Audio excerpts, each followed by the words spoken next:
नमस्कार दोस्तों, आपका हमारे चैनल में स्वागत है। केंद्र सरकार दे रही है 60 साल बाद 5,000 रुपये महीने पेंशन। पति पत्नी दोनों पा सकते हैं 10,000 महीने। जानिए कैसे। केंद्र सरकार की इस योजना ने गैर सरकारी नौकरी, खेती किसानी, दुकानदार, ठेला, रेहड़ी और दुकान लगाने वालों के भी बुढ़ापे का खास ध्यान रखा है। इस योजना से जुड़ने वालों को 60 साल बाद 5,000 रुपये महीने पेंशन मिलेगी। यदि पति पत्नी दोनों ने इस योजना का लाभ लिया है तो 60 साल बाद दंपति को 10,000 रुपये महीने की पेंशन मिलेगी। यदि पति या पत्नी में किसी की डेथ हो जाती है तो ये पेंशन पति या पत्नी नॉमिनी में जो जीवित होगा उसे मिलना शुरू हो जाएगी।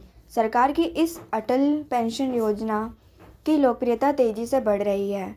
इस योजना से जुड़ने के लिए हर माह अपनी कमाई का एक छोटा सा हिस्सा अटल पेंशन योजना में निवेश करना होगा।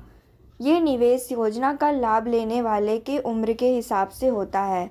यानी यदि योजना का लाभ लेने वाले की उम्र 18 साल है तो उसे 210 रुपये महीने निवेश करने होंगे। माना कि पति की उम्र 24 साल और पत्नी की उम्र 21 साल है तो पति को इस योजना में हर माह 346 रुपये और पत्नी को हर माह 269 रुपये जमा करने होंगे। ये पैसे 59 साल तक जमा करने होंगे।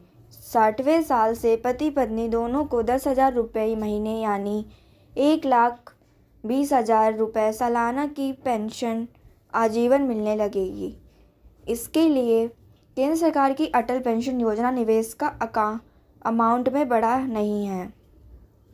ये उन परिवारों को ध्यान में रख कर सरकार ने योजना शुरू की है जो छोटे छोटे अमाउंट निवेश कर पाते हैं, जिनकी बचत काफ़ी कम है। इस योजना की लोकप्रियता तेज़ी से बढ़ रही है। वर्ष 2020 से 21 में अटल पेंशन योजना और नेशनल पेंशन सिस्टम के खाता धारकों की संख्या में 23% की बढ़ोतरी दर्ज की गई है।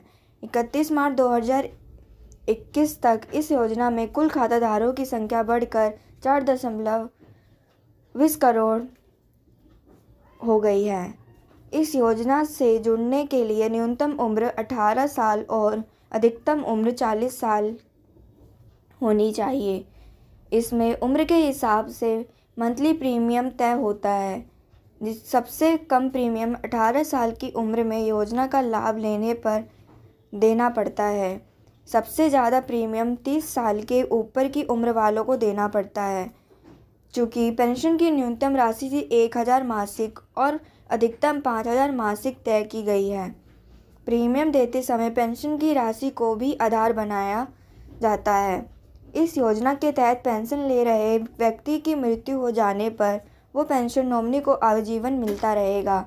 यानी घर का कोई ना कोई सदस्य इस पेंशन का लाभ लेता रहेगा। इस योजना के तहत पेंशन प्लान लेने पर इनकम टैक्स में सेक्शन 80CCD 1B के तहत निवेशक को 50,000 की इनकम टैक्स डिडक्शन प्रदान की जाएगी।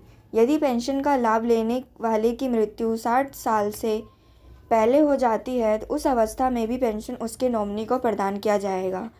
किसी भी बैंक में या पोस्ट ऑफिस में खाता खुलवाकर इसका लाभ लिया जा सकता है।